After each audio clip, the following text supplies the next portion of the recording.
আসসালামু আলাইকুম। আজকে আপনাদের সাথে শেয়ার করব টাকি মাছ বা সাঁটি মাছের ভর্তা রেসিপি। আর সেজন্য 15-16টি টাকি মাছ সুন্দরভাবে কেটে ধুয়ে নিয়েছি। নিয়ে এগুলোকে হলুদ এবং লবণ দিয়ে, হালকা লবণ অল্প একটু দিয়ে, অল্প পানি দিয়ে কড়াইয়ে বসিয়ে মাটির চুলায় সিদ্ধ করে নেওয়া হচ্ছে। একদম শুকনো করে সিদ্ধ করে নেওয়া হবে যাতে এতে একটুও পানি না থাকে। সিদ্ধ হয়ে গেলে এটা নামিয়ে নেওয়া হবে। নামিয়ে নিয়ে আজকে রান্না করছে আমার মা। নামেন এখানে জিরা একটু ভেজে নেওয়া হলো। মাছগুলো ঠান্ডা হওয়ার পরে মাছ থেকে কাঁটা আলাদা করে নেওয়া হবে। সুন্দর করে মাছগুলোর শ্বাস যেগুলো অর্থাৎ মাছের মাংসটা সরিয়ে নেওয়া হবে এবং কাঁটা আলাদা করে ফেলে দেওয়া হবে। পেঁয়াজ লাগবে ভর্তার জন্য, রসুন লাগবে এবং আদা পরিমাণ মতো। মাছগুলো বাছা হয়ে গেলে পাটায় কয়েকটি শুকনা মরিচ ভেজে নেওয়া হচ্ছে। এতে লবণ দিয়ে আদা ভাঙা করে পিষে নেওয়া হলো।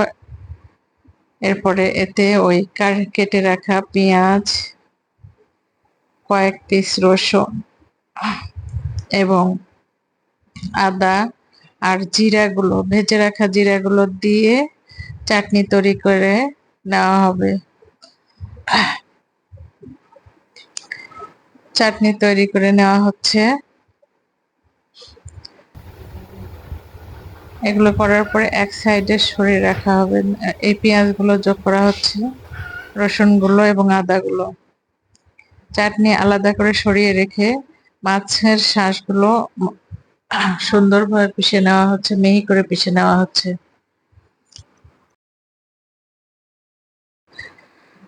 এগুলো মিহি করে পিষার পরে হয়ে গেছে পেশা। এতে চাটনি পরিমাণ মতো মিশ্রণ করে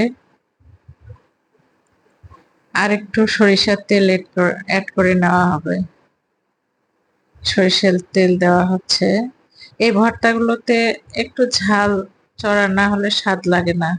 মাছের আঁশটা গন্ধ যদি লাগে তাহলেও অনেকেই খেতে পারে না। তাই জিরা, আদা এবং সরিষার তেল পরিমাণ মতো দিয়ে, রসুন দিয়ে যদি মাখা হয় এবং খুব ভালোভাবে মাখলে এটার গন্ধটা চলে যায়, গন্ধ লাগে না এবং খুব সুস্বাদু হয়।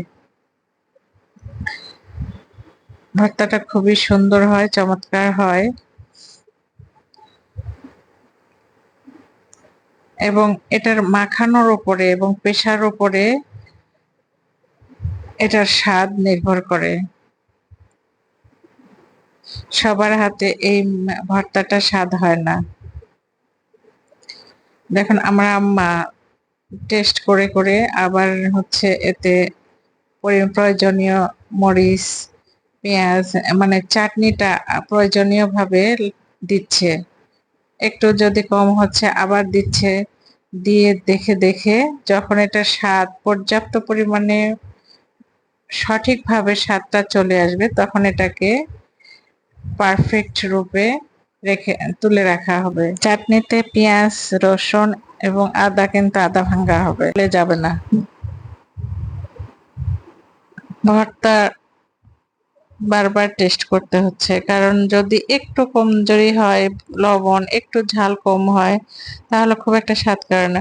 আবার দেখেন মা মানুষ অনুযায়ী ছোট ছোট করে ভাগ করছে, তাছাড়া দেখা যাচ্ছে যে কেউ অনেক বেশি খেয়ে ফেলছে, কারো ভাগে কম পড়ে যাচ্ছে এজন্য। আর মাছের মাথাগুলো এই যে আলাদা করা হয়েছে। এরপরে মাছের মাথাগুলো মিহিভাবে পিষে নেওয়া হয়।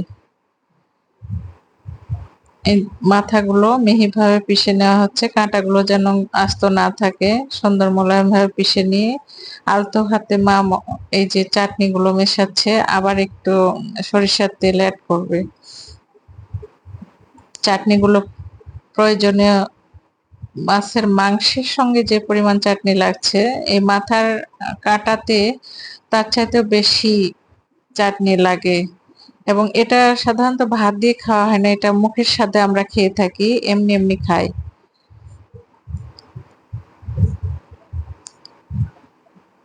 সুন্দর চষে চষে খেতে এটা খুব ভালো লাগে, সুস্বাদু হয়। ভিডিওটি পছন্দ হলে লাইক দিবেন এবং শেয়ার করবেন এবং চ্যানেলটি সাবস্ক্রাইব করবেন। দেখুন কত সুস্বাদু করে তৈরি করা হচ্ছে। ভর্তা, মাছের মাথার ভর্তা হয়ে গেছে। এটা এখন খাওয়ার জন্য রেডি।